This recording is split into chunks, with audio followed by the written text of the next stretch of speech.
বক্তব্য নিয়ে আসছে ভাই ইস্তেহাদ মাহমুদ। السلام عليكم ورحمة الله وبركاته. نحمده ونصلي على رسوله الكريم. أما بعد. لبيك يا أقصى، لبيك يا إخوتنا. সম্মানিত হাজিরিন, আমাদের হৃদয় জুড়ে ফিলিস্তিন, হৃদয় রাজ্যে বসবাস করছে ফিলিস্তিন।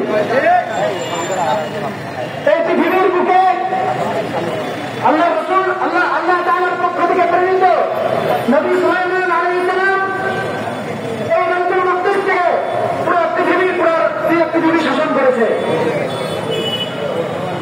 এরপরে আমাদের নবী হযরত মুহাম্মদ মুস্তাফা সাল্লাল্লাহু আলাইহি ওয়াসাল্লামের সকল নবীর ইবাদতের মাধ্যমে তার নেতৃত্ব স্বীকৃতি হয়েছে আল্লাহ তাআলার পক্ষ থেকে। ইনশাআল্লাহ আল্লাহ নবীর উম্মতের নেতৃত্বে এই ফিলিস্তিনের থেকে হযরত ওমর রাদিয়াল্লাহু তাআলা জন্মগ্রহণ করেছে। যিনি বাইতুল মাকদিসকে ত্যাগ করেছিলেন, কিন্তু কুরাইশের মতো অপরাধ তারা বাইতুল মাকদিসের সামনে তারা বাইতুল মাকদিসকে ধ্বংস করছে, তারা ফিলিস্তিনবাসীকে ধ্বংস করছে।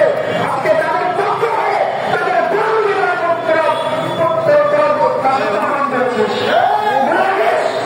আমরা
ছবি থাকে, বাইতুল মাকদিসের ছবি থাকবে, ফিলিস্তিনের ছবি থাকবে।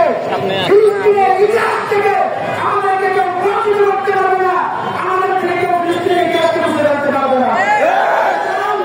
আমি প্রত্যেক মুসলমানের ঘরে ঘরে একটা করে বাইতুল্লাহ ছবি, একটা করে মসজিদুল্লাহের ছবি এবং আমাদের এই বাইতুল মাকদিসের ছবি দেখতে চাই ইনশাআল্লাহ। সম্মানিত উপস্থিতি, চতুর্থ নম্বর আমরা যা কিছু করবো এখন আল্লাহ তাআলার উদ্দেশ্যে করবো ইনশাআল্লাহ।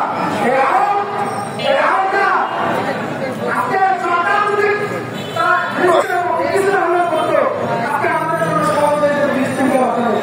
যেহেতু তারা করছে না, আমাদেরকে করতে করতে হবে ইনশাআল্লাহ। আমাদের সকলকে সেই জাতীয় হক তৌফিক দান করুন, সেই দলের অন্তর্ভুক্ত হক তৌফিক দান করুন, সেই দল ফিলিস্তিনকে না শুধু পুরা বিশ্বকে মুসলিমদের অন্তর্গত করবে ইনশাআল্লাহ। আসসালামু আলাইকুম ওয়া রাহমাতুল্লাহি ওয়া বারাকাতুহু। আমরা কি আজকে থেকে শপথ করতে পারি যে আমরা কোনদিন কোপের দোকান ছিল না? এটা শুধুমাত্র ক্ষোভ নয়, এটা আমার ভাইয়ের রক্ত। আর আমার ভাইয়ের রক্ত যেখানে, সেখানে আমরা আমাদের ভাইয়ের রক্ত পান করতে পারি না। তারা মনে করে তারা আমাদের মুসলমানদেরকে মুছে দিয়ে যুক্তি না। মুসলমান তো মুছে দেওয়ার চাকরি না, মুসলমান তো নিঃশেষ হওয়ার চাকরি না। আমাদেরকে কতবার আক্রমণ করবে, আমরা বারবার ফিরে আসবো। আমরা ফিরে আসবো আমরা ফিরে আসবো আলীকে আবু তালিবের খায়বার করবে।